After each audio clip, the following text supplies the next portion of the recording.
Hello students, so we'll start with suspension as we have completed there are actually the three types. So the first one was solution, so we have completed that, and now it's suspension. So you may remember the three groups we have separated: group A, B and C, and the three groups were given different components. Yes, the group A was given a few crystals of copper sulfate, a group B spatula full of copper sulfate, and C chalk powder, D few drops of milk. Now based on this, the observations you might have observed, like while stirring it with like a test tube of water, or you can a beaker of water. While stirring it in water, we will conclude what type of solutions they have, whether it is solution or a colloidal solution or a suspension. So we have completed with the solution. Even we have seen the numerical unsolved example we have seen, and after that what is suspension. Now here it is said ki the group C, which had chalk powder, or you can see any wheat flour, it is actually, after stirring with the water, it forms a suspension. Okay, now the solution was totally homogeneous, but here a suspension is heterogeneous. Okay, it is a non-homogeneous mixture, or you can say suspension is a heterogeneous mixture in which the solute particles do not dissolve but remain suspended throughout the medium. They do not dissolve in the solvent. Now the particles here are visible to the naked eye as they do not dissolve, or you can say like they do not they are not soluble in the solvent, so they are visible through the naked eye. And even scattering of light is that is one of the property of the suspension. जैसे कि since particles है दिख रहे हैं, तो फिर when we focus a beam of light, scattering of light होता है due to their particles. तो इसका यहाँ पे properties दिया हुआ है, heterogeneous है, ये हमने देखा. फिर उसके बाद कि they can be seen by the naked eye, and they scatter a beam of light passing through it and makes its path visible. As you have studied in solution, the path of the light was not visible, like it doesn't scattered. Yes, so here it scatters the light and it's visible. Now the solute particles settle down when it is undisturbed, when the solution, the suspension hence obtained, अगर उसको कुछ भी आप disturb ना करो, सिर्फ stable रखो, तो ऑटोमेटिकली आप देखोगे कि उसके सॉल्यूट पार्टिकल्स जो है वो नीचे सेटल डाउन हो जाएंगे. क्यों सेटल डाउन? क्योंकि वो सॉलिड पार्टिकल्स पूरे सॉल्वेंट के साथ अच्छे से मिक्स नहीं हुए, सॉल्यूबल नहीं है वो.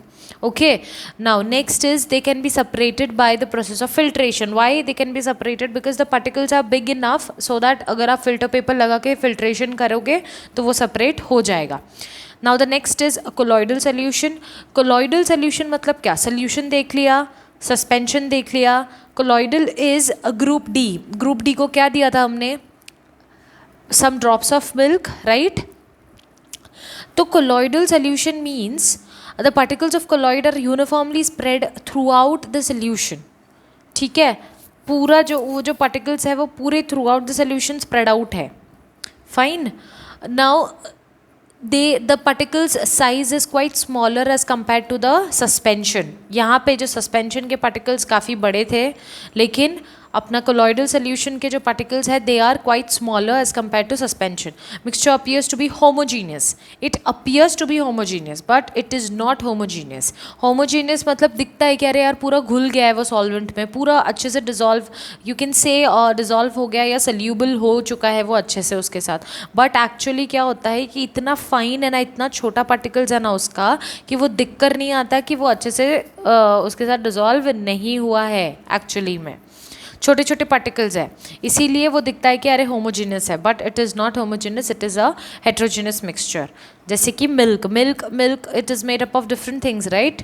तो it is not homogeneous. Milk is not homogeneous. We can not see them with naked eyes. The particles इतने छोटे कि नेकेड आइज से नहीं देख सकते हो.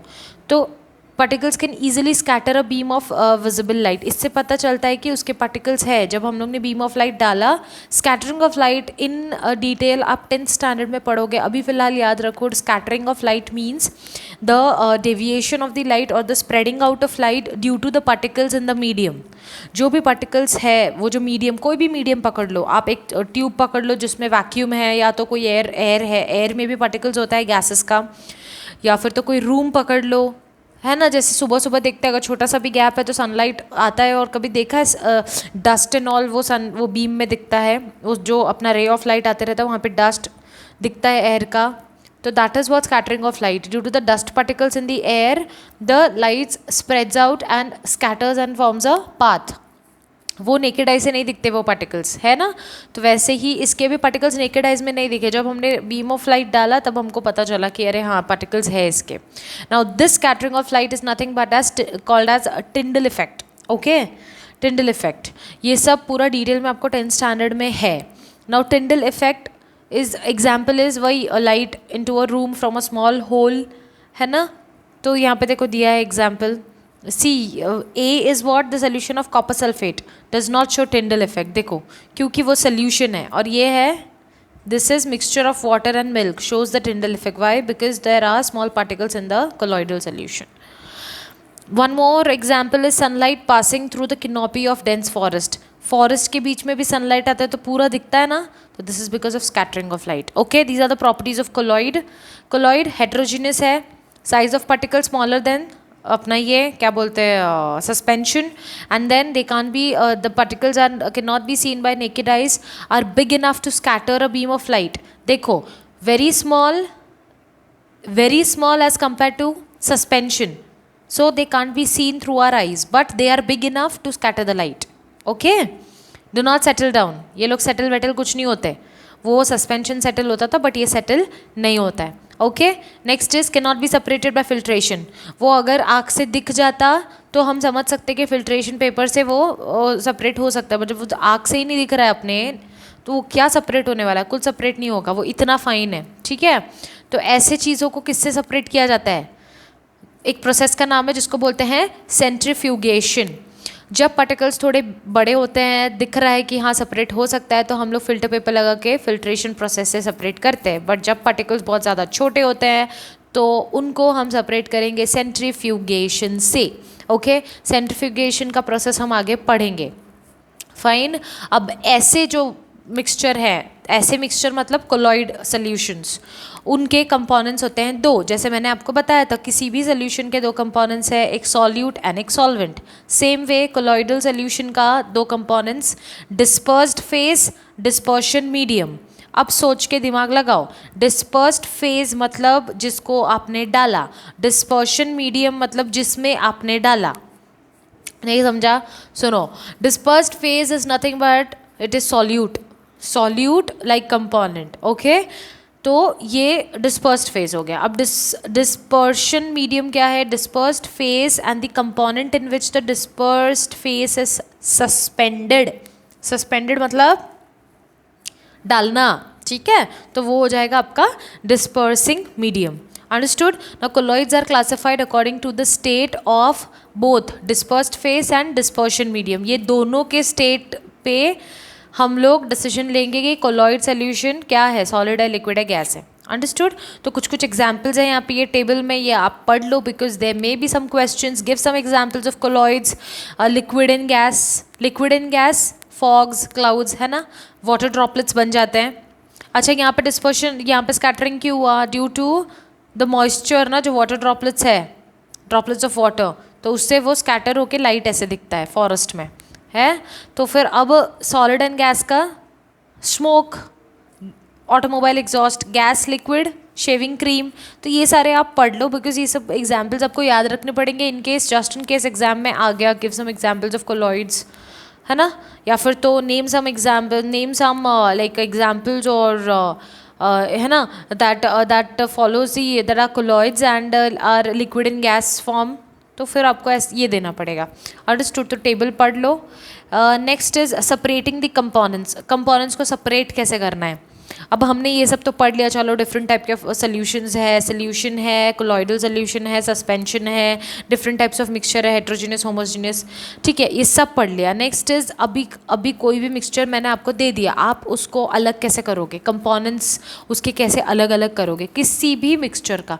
तो there are different cases, actually there are 6 cases. तो हम लोग एक के बाद देखेंगे। Heterogeneous can be separated by physical methods. Heterogeneous मतलब क्या रहे, मिक्सचर ऑफ 2 to 3 थिंग्स, तो वो फिजिकल मेथड से हो सकता है, फिल्ट्रेशन वगैरह करके, बट कुछ चीज़ें जो नहीं हो सकता है ना। तो let's see one cases. How to obtain a coloured component that is a dye from blue और ब्लैक इंक। सी डाई हमको कैसे मिलेगा, एक इंक से, ब्लैक या ब्लू इंक से डाई कैसे मिलेगा, सिंपल। क्या करना है, इंक क्या है, इंक में आपको मेजॉरिटी पार्ट क्या दिख रहा है, वाटर है, obviously solvent is the water, and जो सॉल्यूट रहेगा वो उसका कलर या व्हाटएवर द इंक का जो भी उसका कंपोनेंट है, अंडरस्टूड। तो वाटर को हम लोग अगर इवेपोरेट कर देंगे तो बचेगा क्या, सिर्फ उसका solute, and that solute is nothing but as the dye, understood. Dye को हमने वाटर में मिला के उसको इंक बनाया, सिंपल एज दैट। अब उल्टा करना है तुमको, डाई को वापस लाना है, तो लिक्विड से तुमको सॉलिड कैसे मिलेगा, आप बॉईल करना स्टार्ट करोगे, वेपर्स उड़ जाएंगे, बचेगा एक कुछ तो सस्पेंशन, मतलब I can't say suspension but residue. तो वही है, सेम प्रोसेस यहाँ पे, that is nothing but as evaporation. Beaker ले लिया, पानी ले लो, ये डिश ले लो, डिश में इंक ले लो कुछ ड्रॉप्स, ठीक है, हीट करना स्टार्ट करो, ये वेपर्स से क्या उड़ जाएगा, पानी उड़ जाएगा, बचेगा क्या यहाँ पे, उसका dye. This is the process, you can read this activity, it is very easy, ठीक है। This one first case. Second, चलो अभी यहाँ पे, हाँ ठीक है, डन। यहाँ पे क्या, what do you think has got evaporated from the watch glass, obviously the water. Is there is a residue on the watch glass, yes there is a residue. What is your interpretation? Is ink a single substance pure, or is it a mixture? Obviously, ink is not pure. It is not a single substance. It is a mixture of water and dye, है ना? ठीक है. Now we find that ink is a mixture of dye and water. जैसे मैंने बोला था. We can separate the volatile component. Volatile मतलब क्या? जो उड़ जाता है, टिकता नहीं है.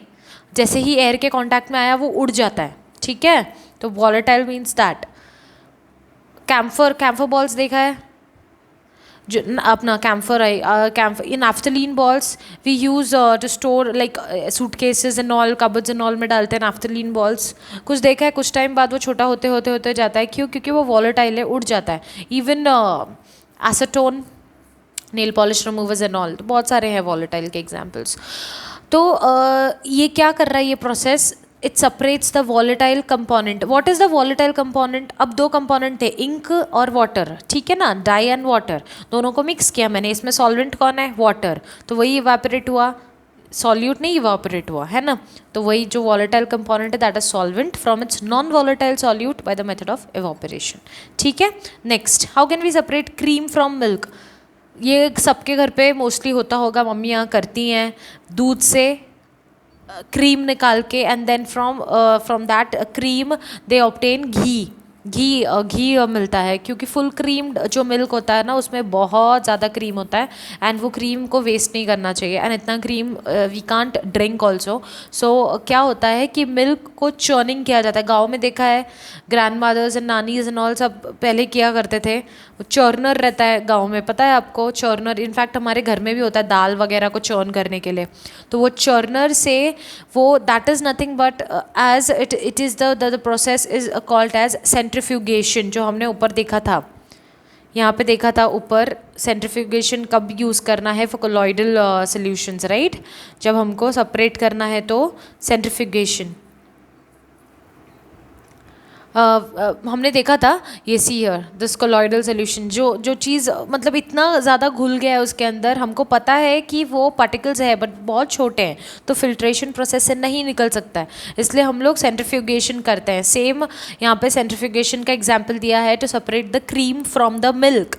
अब क्रीम आपको दिखता है क्या दूध में, ऐसा जब आप कच्चा दूध पैकेट से निकालते हो, can you see the cream, no. After boiling you can see like मलाई का लेयर, बट देन टू ऐसे नहीं देख सकते हो ना अब. एंड तो that is very difficult. So such things are like done with the use of centrifugation. The word centrifugation is came from the centrifugal force. हमने जब भी सर्कुलर मोशन देखा था, मे बी जब भी आपने पढ़ा होगा सर्कुलर मोशंस एक फोर्स के वजह से होता है. जैसे मैंने एक स्ट्रिंग लिया, एक रस्सी लिया, एंड में पत्थर बांध दिया, सब खेलते हैं यार, उसको घुमाते हैं हम लोग, है ना, हाथ में वो रस्सी को घुमाते हैं तो वो सर्कुलरली घूमता रहता है वो स्टोन. तो that is nothing but we are applying the centrifugal force in the centre and the string is rotating around our finger, है ना. तो वो सेंट्रीफ्यूगल फोर्स है, वहीं से आया सेंट्रीफ्यूगेशन. सेंट्रीफ्यूगेशन में हम लोग एकदम सेंटर में वो चर्नर को कंटिन्यूसली सर्कुलर मोशन में घुमाते रहते हैं. तो इससे क्या हो जाता है कि जितना भी लाइटर चीज़ है ना वो ऊपर फैलता है, आई कांट से फैलता है, दौड़ता है, it floats on the top layer, and बाकी जितने भी हैवी चीज़ें हैं वो नीचे सेटल हो जाती हैं. तो इससे हमारा क्रीम जो है वो अलग हो जाता है एंड मिल्क बच जाता है. Understood. So this is in simple, मैंने एकदम ईजिली एकदम सादे लैंग्वेज में आपको समझा दिया कि सेंट्रीफ्यूगेशन एक्चुअली होता क्या है. ठीक है, तो सेंट्रीफ्यूगेशन यही होता है, जैसे यहाँ पे दिया, take some full cream milk in a test tube, centrifuge it by using a centrifuging machine तो नहीं होता है भाई, हमारे घर पे तो है चर्नर. तो if a centrifuging machine is not available, see बड़े बड़े जो अपने यहाँ इंडस्ट्रीज़, डेरीज एंड ऑल, तो वहाँ पे वो लोग मशीन्स यूज़ करते हैं. कितना मैन पावर लगेगा आपको चर्न करने के लिए इतना मिल्क. तो you can use a milk churner. Okay, if you have a dairy nearby then go visit, पूछो उनको कैसे आप दही कैसे बनाते हो, मिल्क कैसे सेपरेट करते हो, जाओ पूछो पनीर कैसे बनाते हो, टाइम ही टाइम है तुम्हारे पास अभी तो. चलो फाइन. तो ऐसे हम लोग सेपरेट करते हैं. तो इसका एक्चुअली प्रिंसिपल क्या है, sometimes the solid particles in a liquid are very small and pass through a filter paper, है ना, फिल्टर पेपर से भी निकल जाता है, इतना छोटा है. तो सच पार्टिकल्स के लिए हम लोग दूसरा मेथड यूज़ करते हैं, that is known as centrifugation. इसका प्रिंसिपल ये है कि denser particles are force to the bottom and lighter stay at the top. Simple, मैंने जैसे बताया, जितना लाइटर है सबको पता है, स्विमिंग पूल में बॉल फेंको ऊपर ही तैरता है, क्यों, इट इज़ लाइटर. तो लाइटर चीज़ें ऊपर फ्लोट होती हैं और हैवी चीज़ें अंदर जाती हैं. एप्लीकेशंस बहुत है इसके. डायग्नोस्टिक लेबोरेटरीज़ में यूज़ होता है for blood and urine test. Blood वगैरह को भी चॉन करके डिफरेंट कंपोनेंट सेपरेट किया जाता है उसमें से. आप ब्लड से अलग अलग कर सकते हो क्या, red blood cells, white blood cells, आप नहीं कर सकते हो, प्लास्टिड्स नहीं कर सकते हो. तो फिर क्या होता है, इससे प्लेटलेट्स वगैरह हमारा सब रहता है. तो ये सब चीज़ें ये लोग सेंट्रीफ्यूगेशन से करते हैं.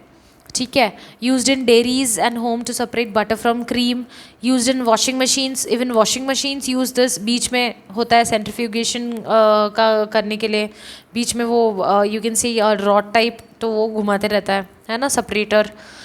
Okay. Now, next is how we can separate a mixture of two immiscible liquids. What do you understand by immiscible? Immiscible मतलब दो ऐसे चीज़ जो कभी भी एक दूसरे के साथ मिक्स नहीं हो सकते हैं. They are totally, they are inseparable. Like you can't, they are separable. They can be easily separated. Immiscible यानी they are insoluble with each other. Insoluble. अगर soluble मतलब दोनों मिक्स हो गए, they are insoluble. ओके. तो ऐसी चीज़ों को हम लोग कैसे कर सकते हैं अलग, जैसे कि इजी है ना रे, सब वो लोग मिक्स ही नहीं हो रहे, तो इधर से तो काफ़ी इजी है सेंट्रीफ्यूगेशन से. दो चीज़ मिक्स ही नहीं हो रहा तो इजी करना बहुत आसान है, राइट.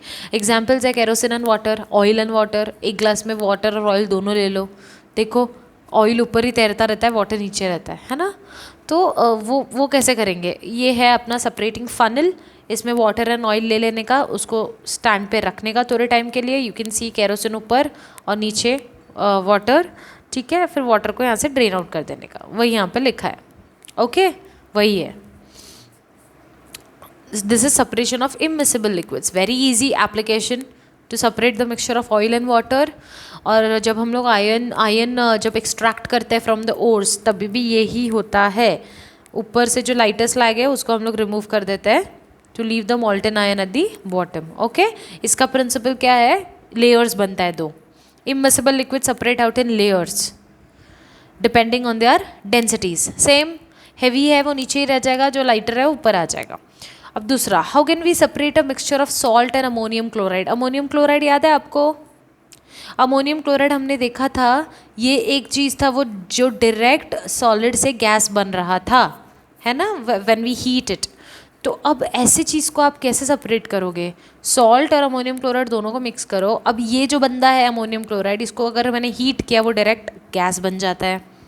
ओके, बट सॉल्ट पे ऐसा कुछ नहीं होता। तो ऐसी चीज़ों को हम कैसे अलग करते हैं? This process is known as sublimation. See students, these experiments are very important from your practical point of view, so it's better you understand it well and आपको अच्छा एक्सपीरियंस तब मिलेगा जब अपने लैब्स में आप परफॉर्म करोगे ये।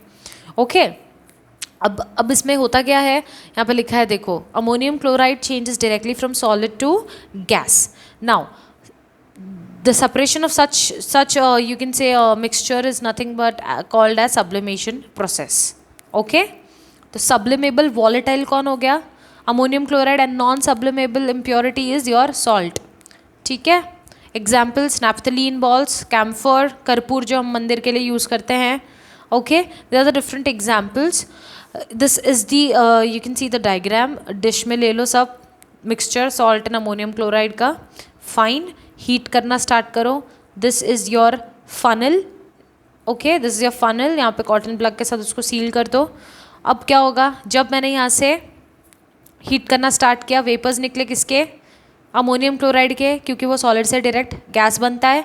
अब जब हमने देखा था सब्लिमेशन में क्या होता है, ये उधर जाके थोड़ा सा कूल हो जाता है तो यहाँ पे वो सॉलिड बन जाता है, सॉलिडिफाइड अमोनियम क्लोराइड, है ना. This process is called as sublimation. Now next is the dye in black ink a single colour. अब हमको जानना है कि जो ब्लैक इंक है ना, वो एक ही कलर है क्या? उसमें एक ही कलर सिर्फ ब्लैक से बना है कि बहुत सारे कलर्स हैं? देखते क्या करता है. अब ये लोग ने क्या किया कि एक फिल्टर पेपर ले लिया, ठीक है, पेंसिल से एक मार्किंग कर लो. Just like you can say यहाँ पे I'll read it. Take a thin strip of filter paper. Fine. Draw a line on it using a pencil approximately 3 centimeter above the lower edge. Lower edge से approximately 3 centimeter above. ठीक है. Put a small drop of ink. Ink डाल दो एक drop from the sketch pen और whatever fountain pen है ना, इतना है रे, मार्कर वीरकर, ठीक है, डाल दो एक ड्रॉप. सूखने दो उसको, लेट इट ड्राई. अब इस फिल्टर पेपर को उठा के ये बीकर में लो.